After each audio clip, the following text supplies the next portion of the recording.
10వ తరగతి ఇంటర్లో అద్భుత ప్రతిభ చూపిన గిరిజన విద్యార్థులను మంత్రి సంధ్యారాణి సన్మానించారు. విజయవాడ తుమ్మలపల్లి కళాక్షేత్రంలో సన్మాన కార్యక్రమం జరిగింది.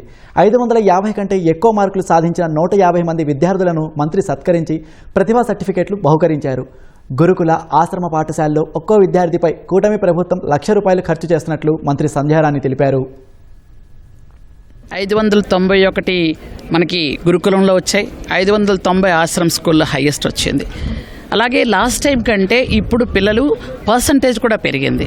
ఈరోజు 150 మంది పిల్లల్ని 550 మార్కుల కంటే ఎక్కువ వచ్చిన పిల్లల్ని తీసుకొచ్చి ఇక్కడ వీళ్ళందరికీ కూడా ఒక చిన్న సన్మానం, అంటే వాళ్ళకి గుర్తింపు.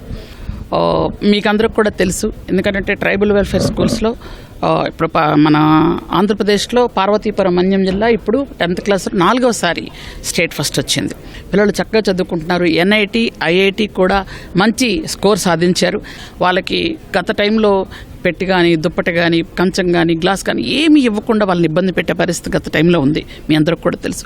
కాబట్టి ఈసారి అలా కాకుండా అందరికీ స్కూల్స్ ఓపెన్ చేసే టైంకే దుప్పట్లు, బెడ్షీట్స్, అలాగే ట్రంక్ బాక్సు, ప్లేటు, గ్లాసు, వాటితో పాటు బుక్స్, షూ, బ్యాగ్ ఇవన్నీ ఇస్తున్నాం. అలాగే ఫస్ట్ వీక్లోనే తల్లికి వందనం కూడా ఇచ్చేసి, అంటే ఒక్కొక్క విద్యార్థికి దాదాపు గౌరవ ముఖ్యమంత్రి గారు ₹1,00,000 ఒక్కొక్క విద్యార్థికి ఖర్చు పెడుతున్నాం. ఈరోజు మనం భోజనం, ఈరోజు మెస్ ఫీజులు కూడా 10% పెంచడానికి గౌరవ ముఖ్యమంత్రి గారు నిన్ననే సూత్రప్రాయంగా అంగీకరించడం జరిగింది.